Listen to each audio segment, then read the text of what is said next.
अस्सलाम वालेकुम, कैसे हैं आप? आज मैं आपके साथ बहुत ही ख़ास रेसिपी को शेयर कर रही हूँ। जो बेकरियों में मक्खन बनाया जाता है, आज हम उसको बनाएंगे घी से। तो इसके लिए मैंने सबसे पहले घी को एक पैन के अंदर डाल दिया है। तो फ्लेम को ऑन कर दें और घी को पिघलने दें।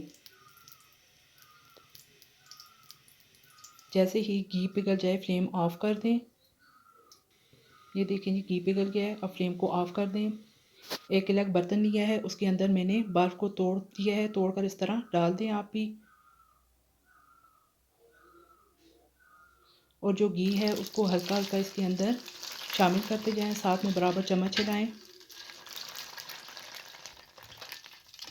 इस तरीके से आपने भी करना है। ये देखें जी, जो घी है वो मक्खन की शक्ल में चेंज हो रहा है इस तरीके से। अब आपने सारे मक्खन को इकट्ठा कर लेना है एक जगह, और जो बर्फ़ के ज़ायद बड़े टुकड़े हैं उनको निकाल देना है।